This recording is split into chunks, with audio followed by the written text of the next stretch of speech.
নমস্কার, stay positive with লতিকা চ্যানেলের পক্ষ থেকে সকল ভক্তদের জানাই সুস্বাগতম। মা জানতেন ঈশ্বর লাভের জন্য যে সর্বস্ব ত্যাগ করে সে ধন্য, কিন্তু আবার কোনো সংসারে সন্ন্যাস নিতে চাইলে মা বলতেন, দেখো দেখিনি কি অন্যায়, সে বেচারি এই কাচ্চা বাচ্চাদের নিয়ে যায় কোথায়, তিনি সন্ন্যাসী হবেন। কেন সংসার ত্যাগ করেছিলেন? যদি সংসার ত্যাগই করতে চাও, আগে এদের খাওয়া থাকার সুব্যবস্থা করো। একজনের পিতা মারা গেছে, পুত্র সন্ন্যাস নিতে চায়। মা আগে ভালো করে জেনে নিলেন ছেলেটি না থাকলে বাড়িতে কোনো অসুবিধা হবে কি না, তাদের চলবে তো। জেনে নিশ্চিন্ত হয়ে তবে মা মন্ত্র দীক্ষা দিলেন। সদ্যপ্রসূতি একটি মেয়ে মাঠে কাজ করছে, তাই দেখে মা কাতর হয়ে পড়েন। অভিমানে মা ঠাকুরকে জিজ্ঞাসা করেন মনে মনে, তুমি এসব দেখতে পাচ্ছ না? মানুষের এত দুঃখ দুর্দশা, একটা কোনো বিহিত করো।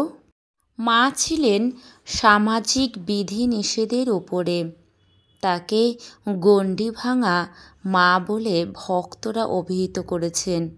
আমরা জানি তিনি মুসলমান আমজাদের এঁটো পরিষ্কার করছেন আর বলছেন, আমার শরৎ অর্থাৎ শারদানন্দজি যেমন ছেলে, আমজাতও তেমন ছেলে।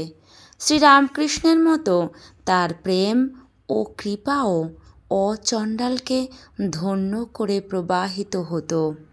মা বলতেন, পৃথিবীর মতো সহ্য শক্তি চাই, অর্থাৎ যদি শান্তি চাও তো শান্ত থাকো। মায়ের যে কত রূপ! তিনি নিজেই ছিলেন ধরিত্রী কন্যা সীতার মতো আশ্চর্য সহনশীলা। একবার একজন মহিলাকে ঠাকুর মায়ের কাছে পাঠালেন, বলে দিলেন, নহবতে যিনি আছেন তিনিই তোমার দুঃখ কষ্ট দূর করবেন, যাও তাকে গিয়ে সব খুলে বলো। মা তাকে বলে দিলেন, তুমি মা ওর কাছেই যাবে, উনিই জানবেন। ঠাকুর আবার পাঠালেন তাকে, না না, তুমি গিয়ে ভালো করে তাকে বলো। এইভাবে বার তিনেক ঘোরানো হলো। শেষে মা তার কৃপা শক্তি প্রকাশ করলেন। মহিলার হাতে একটি বিল্বপত্র দিয়ে বললেন, এইটি নিয়ে যাও, তোমার মনস্কামনা পূর্ণ হবে। তাই হয়েছিল। মায়ের সেবার তুলনা মেলে না। ভক্ত জননী খুব সকালবেলা গোয়ালা বাড়িতে দুধ আনতে গেছেন।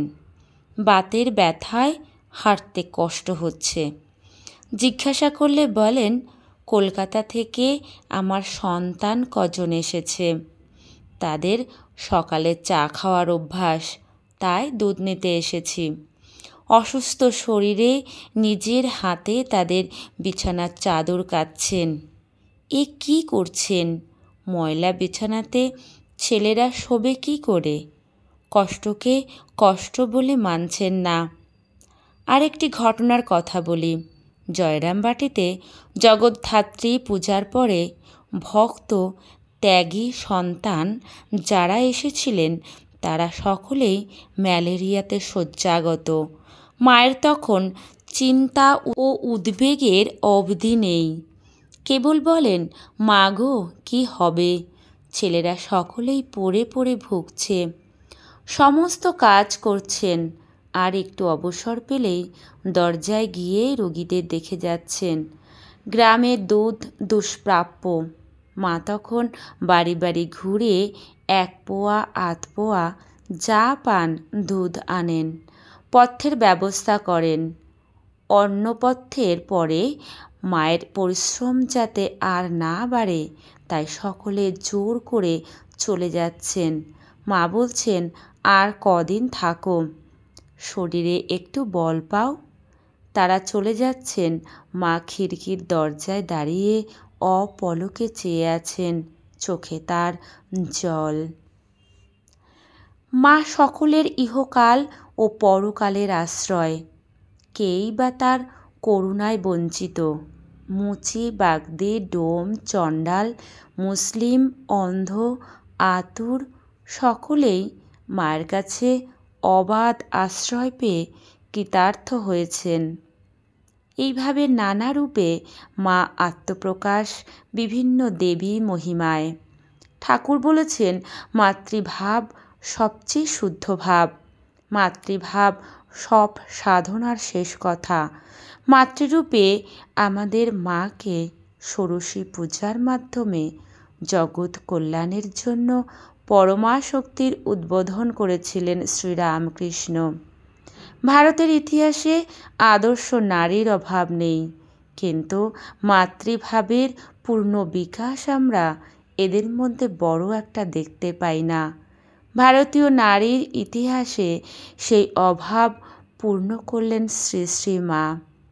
প্রাচীন যুগ ও আধুনিক যুগের সংযোজন ঘটিয়েছেন তিনি। তার আচরণে, কর্মে, জীবনযাপনে আর সহজ সরল কথায়। তিনি নিবেদিতাকে গ্রহণ করেছিলেন সাদরে। শরৎ ও আমজাদদের মধ্যে ফারাক রাখেননি কোনো দিনও। সর্বজনীন মাতৃত্বের আদর্শ তিনি। স্বামীজি বলেছিলেন, ভারতে জননী আদর্শ নারী। মাতৃভাবই প্রথম ও শেষ কথা। চামুণ্ডা তন্ত্রশাস্ত্রে আছে 10 মহাবিদ্যার কথা। কালী, তারা, মহাবিদ্যা, ষোড়শী ভুবনেশ্বরী, ভৈরবী, ছিন্নমস্তা, চ বিদ্যা, ভূমাবতী তথা বগলা, সিদ্ধবিদ্যা, চ মাতঙ্গিনী, কমলাতিক্কা। এত 10 মহাবিদ্যা, সিদ্ধবিদ্যা, প্রকৃতিতা, এইসব বিদ্যাশক্তি মাতৃরূপিণী। এদের পূজা করলে সাধক সিদ্ধি লাভ করেন, তাই এরা সিদ্ধবিদ্যা। যেসব আধ্যাত্মশাস্ত্রে মাতৃভাবের কথা বলা হচ্ছে, সেই সব শাস্ত্র বর্তমানে লুপ্ত প্রায়। এখন যে মায়ের মূর্তি আমাদের হৃদয় আপ্লুত করে, বাণী কর্ণে সুধা বর্ষণ করে, সেই মাই হলেন শ্রীরামকৃষ্ণের শক্তি জগৎ জননী সারদা। মায়ের গুণকীর্তন পুষ্পদন্তের লেখা শিব মহিম্ন স্তোত্রের উক্তি স্মরণ করে মম তেতাং বাণীং গুণকথং পুণ্যেন ভবত পুনামি। আপনার গুণ বর্ণন রূপ পুণ্যের দ্বারা নিজের বাক্যকে পবিত্র করব। এই কথাটি শ্রী চৈতন্য চরিতামৃতকার শ্রীকৃষ্ণ দাস কবিরাজ গোস্বামী বড় মিষ্টি করে বলেছেন, জৈছে তৈছে করি আপন পাবন।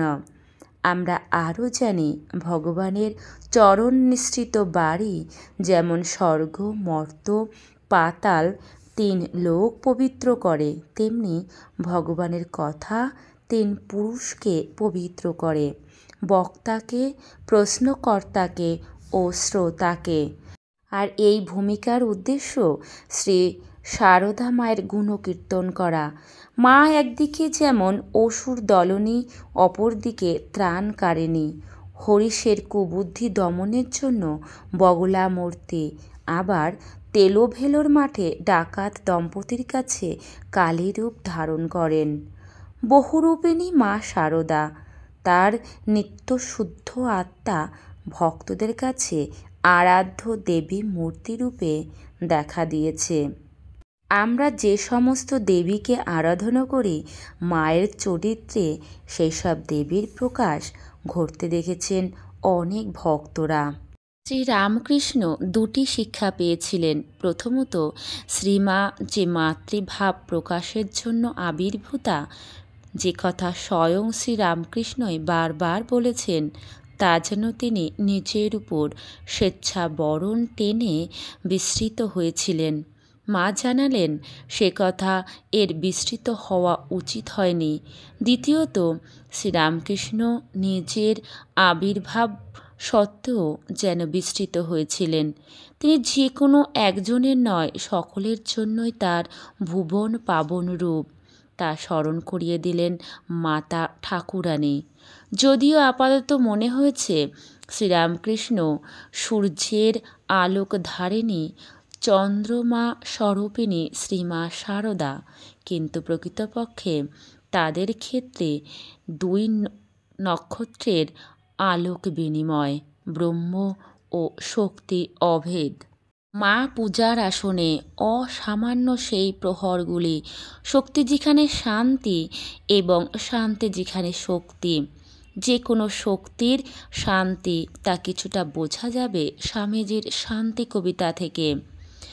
যে শান্তি আসে শক্তির আকারে মহাবেগে, কিন্তু তা শক্তি নয়, তা অন্ধকারের অন্তর্নীল আলোক, তীব্র জ্যোতির মাঝে ছায়ার আভাস।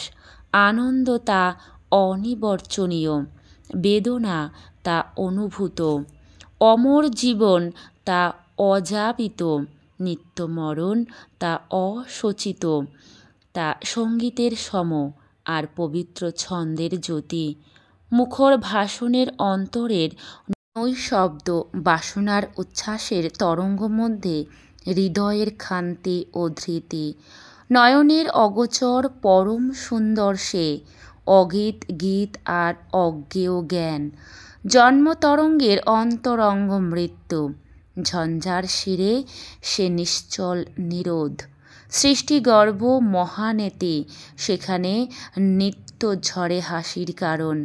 সেই শান্তি জীবনের পরম লক্ষ্য, সেই হলো ধ্রুবলোক। এমনই শান্তি মহামাতার, মাতা ঠাকুরানীর। বাইরে স্নিগ্ধ সুন্দর, ভিতরের শক্তি স্থির পুঞ্জ। বাইরে সুদূর দৃষ্টি শ্রীরামকৃষ্ণের অভিমুখে, অন্তরে শ্রীরামকৃষ্ণকে দৃষ্টি প্রদীপের নিত্য আরতি।